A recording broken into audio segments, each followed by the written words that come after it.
Yo, selamat datang di Freaks Channel. Kali ini Mimin akan kembali membahas manga Jujutsu Kaisen pada chapter terbaru, chapter 199.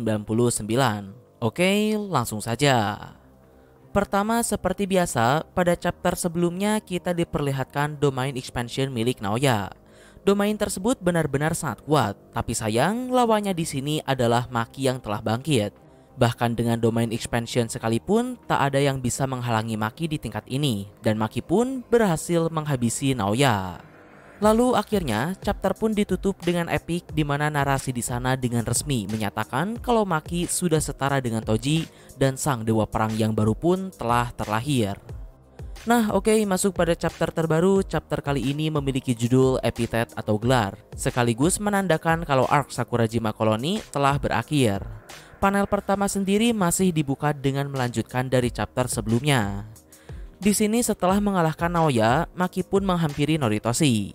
Di sana Noritoshi bertanya apakah Maki menang? Maki pun menjawab iya, dan itu berkat Hagane dan Mio. Lalu berhubung dua bapak-bapak tersebut juga terluka cukup parah, Maki pun berniat untuk membantu mereka. Lalu berikutnya, berhubung di sini Maki sudah bebas, bisa kita lihat dari ekspresi Maki saat ini tidak terlihat ada beban lagi di wajahnya. Karena kalau kalian ingat, sebelumnya Maki selalu terlihat serius dan kesal. Lalu berhubung dengan Maki yang sudah lebih santai, dalam tanda kutip, kepedulian Maki pun juga bisa dibilang sudah terbuka. Saat ini Maki merasakan dan menanyakan kalau Noritoshi tidak seperti biasanya. Suatu pertanyaan yang Mimin rasa tak mungkin ditanyakan oleh Maki sebelumnya. Lalu menjawab pertanyaan tersebut, di sini Noritoshi pun sedikit curhat pada Maki.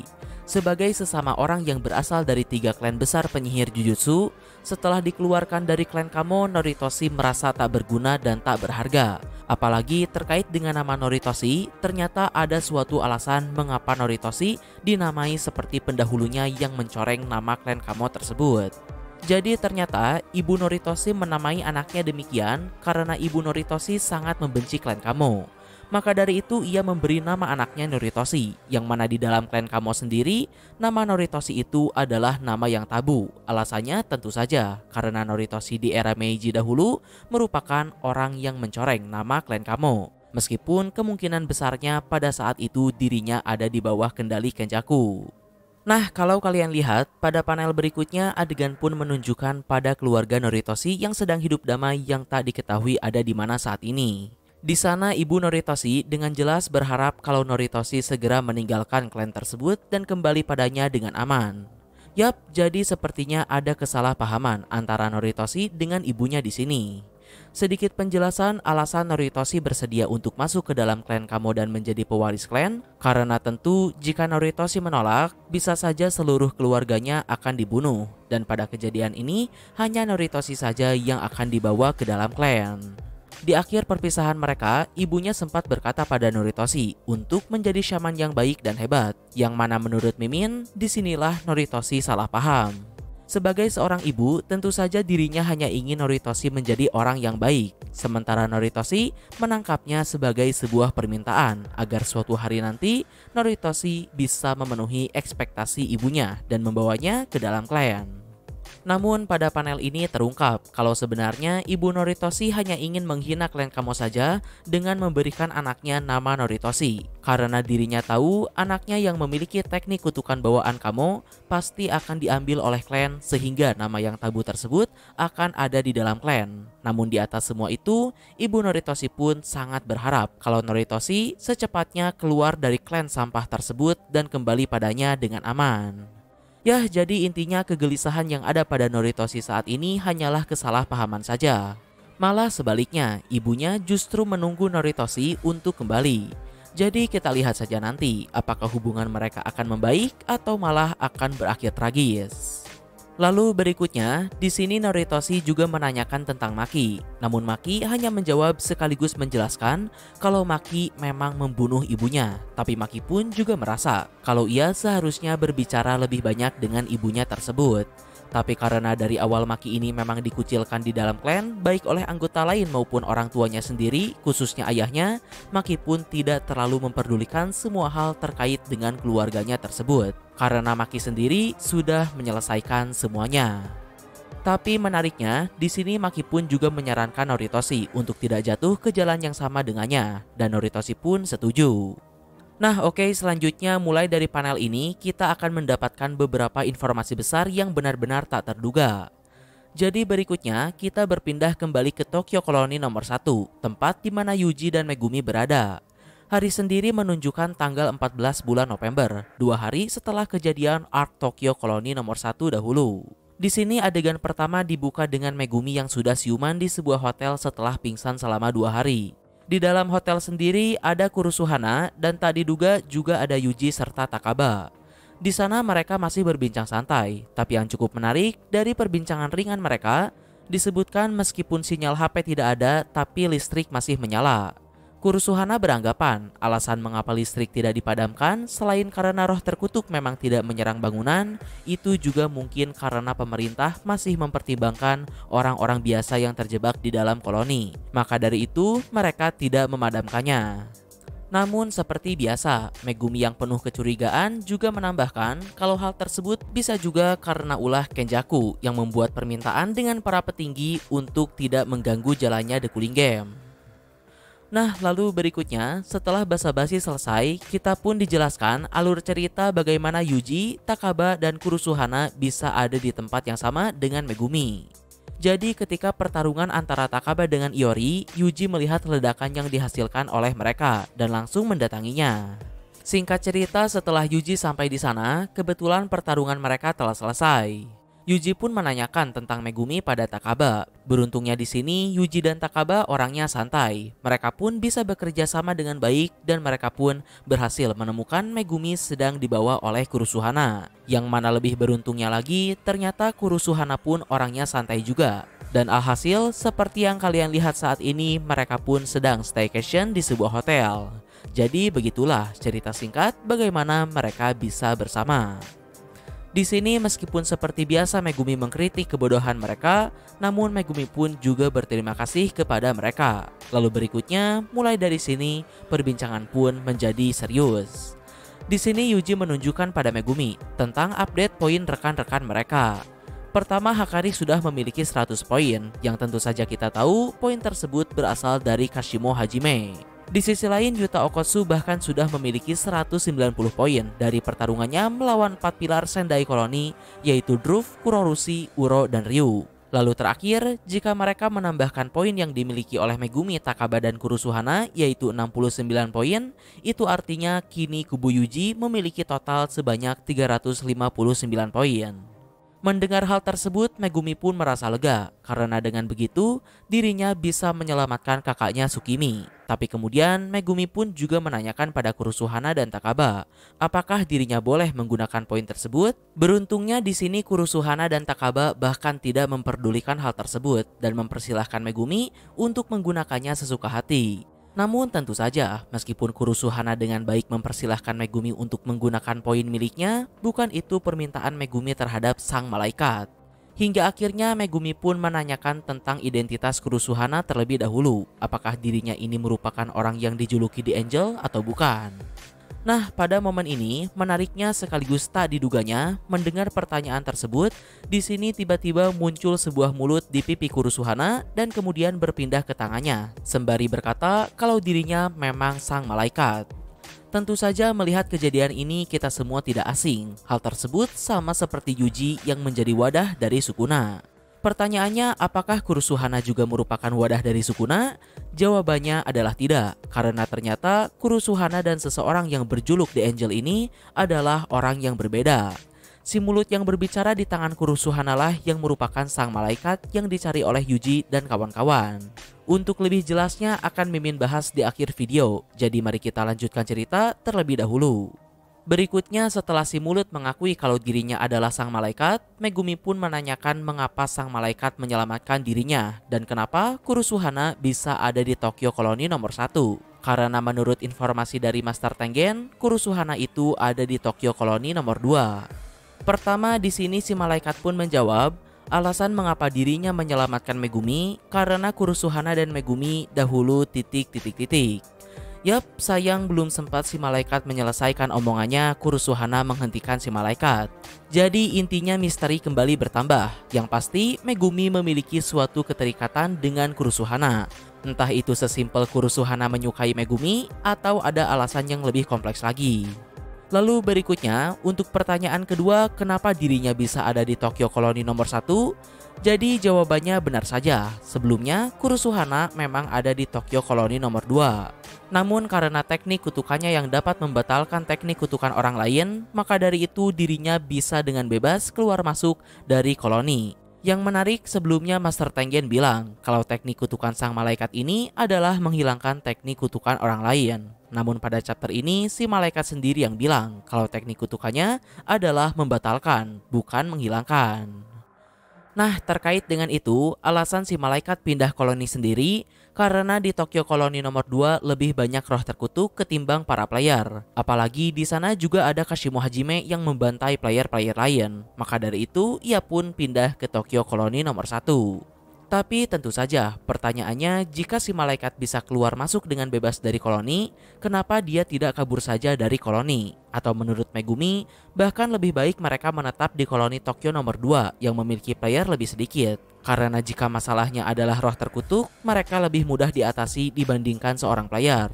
Namun ternyata di sini terungkap kalau tujuan si malaikat ini adalah untuk menghabisi semua player yang berinkarnasi alias para shaman zaman dulu.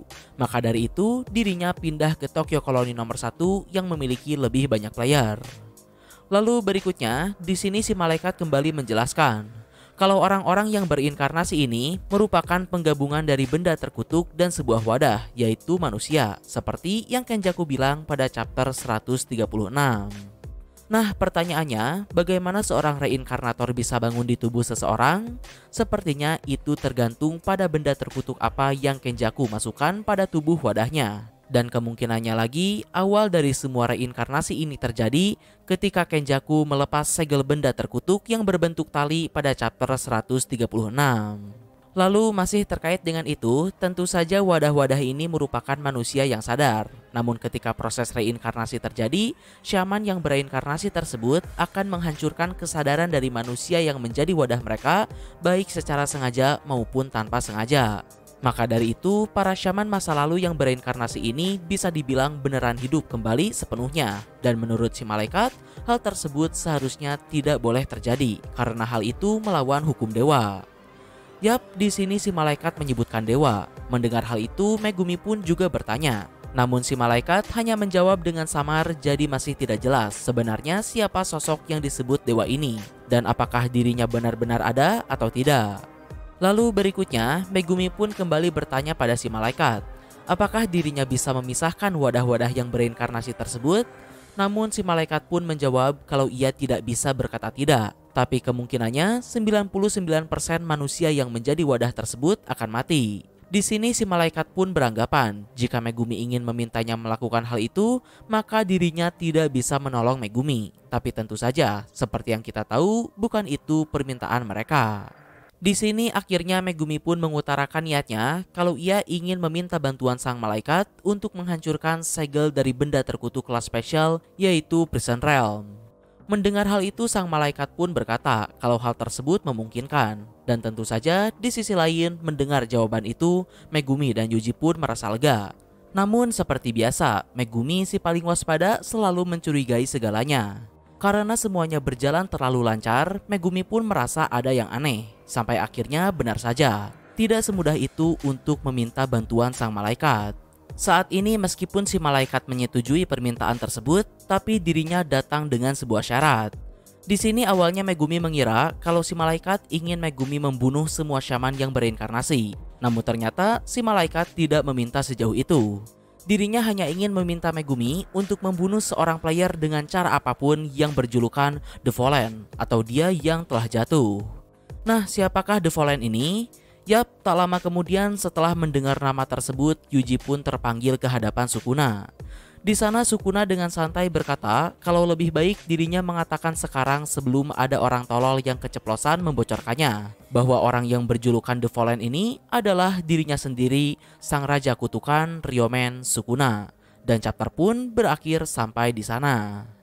Yap, benar-benar sangat gila. Permintaan si malaikat bahkan lebih buruk dibandingkan harus membunuh semua orang di koloni Tokyo nomor 1.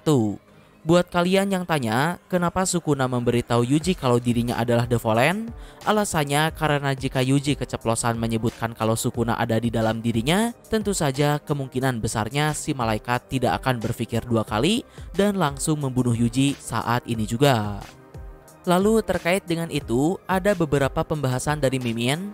Pertama, tentang si malaikat, sudah jelas kalau Kurusuhana dan orang yang berjuluk malaikat ini adalah dua sosok yang berbeda. Pada chapter ini setidaknya cukup menjelaskan kalau sosok si malaikat ini seperti Sukuna. Tapi apakah metodenya merasuki tubuh Kurusuhana sama seperti Sukuna dengan membuat si wadah menelan benda terkutuk? Atau apakah si malaikat ini sekuat Sukuna? Itu masih belum bisa dijelaskan.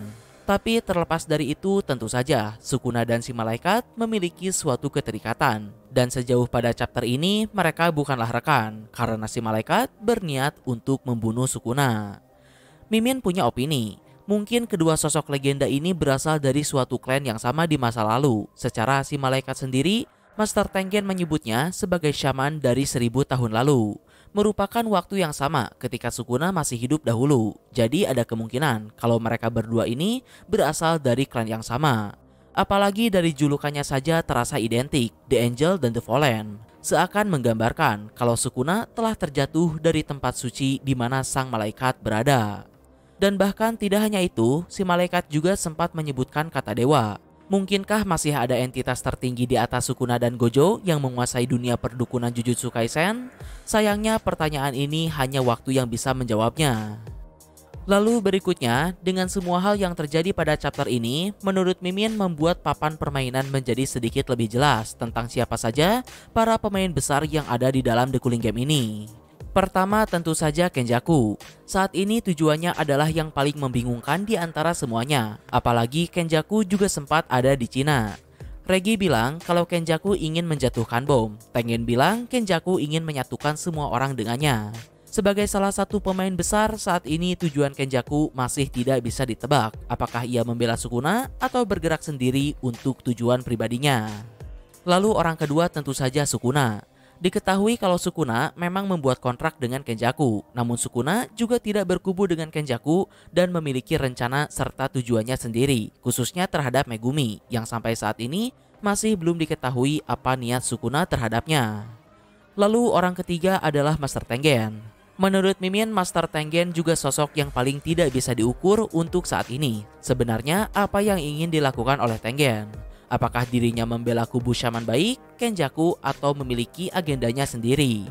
Meskipun ia terbukti membantu kubu shaman baik yaitu Yuji dan kawan-kawan, namun Yuki Tsukumo dan Megumi selalu saja curiga padanya. Dan kelihatannya Tengen juga memang masih menyembunyikan sesuatu. Lalu yang terakhir tentu saja sang malaikat. Tokoh yang baru muncul ini menurut Mimin cukup mengguncang hierarki kekuatan dalam dunia Jujutsu Kaisen. Karena dengan adanya sosok seperti si malaikat yang sepertinya memiliki hubungan dengan Sukuna seakan menyiratkan kalau ada kekuatan besar lain selain 3 klan besar penyihir Jujutsu di dunia Jujutsu Kaisen ini. Lalu berikutnya, selain keempat tokoh tersebut, menurut Mimin ada juga beberapa tokoh krusial dalam The Cooling Game ini. Pertama ada Yuta Okkotsu. Menurut Mimin, Yuta tidak lebih dari sekedar pion. Akan tetapi, tentu saja Yuta merupakan pion berkekuatan besar yang patut diperhitungkan oleh pihak musuh. Yang kedua ada sang dewa perang Maki Zenin. Maki akan menjadi kuda liar dalam papan permainan ini, di mana dirinya bisa masuk kemana saja dan menghabisi siapa saja. Dan karena hal tersebut pula, Maki bisa merusak rencana siapapun dalam The Cooling Game ini, baik disengaja maupun tanpa disengaja, baik kawan maupun lawan. Dan yang terakhir tentu saja sang penyihir Jujutsu terkuat, Gojo Satoru. Kebebasannya akan menjadi kunci bagi kubu shaman baik dalam The Cooling Game ini. Akan tetapi dengan hal yang terjadi pada chapter ini, ada kemungkinan kebebasan Gojo bisa dalam waktu dekat atau malah makin jauh. Jawabannya tergantung chapter depan jika memang masih menyorot pada topik tersebut dan sang malaikat.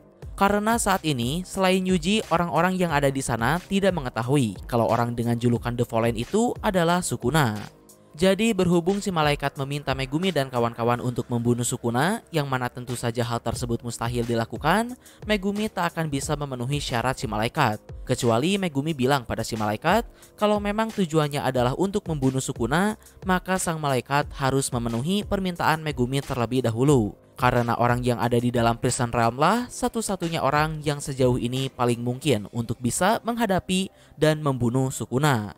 Yang mana menurut Mimin pribadi sih, jika Gojo Satoru bebas sekalipun, situasinya tak akan bisa ia tangani dengan mudah. Karena seperti yang Mimin bilang, 4 pemain besar tadi bukan orang sembarangan yang bisa Gojo tangani secara langsung. Kecuali Gojo mau mengorbankan akal sehat dan moralnya sehingga bisa menggila seperti dulu dan langsung bunuh saja siapapun dan apapun yang menghalangi jalannya. Nah, mungkin kurang lebih itulah pembahasan Mimin pada chapter terbaru ini. Mohon maaf untuk kesalahan dan kekurangannya. Like, subscribe kalau suka, komen, dan kritik dan saran. Terima kasih telah menonton. Ciao.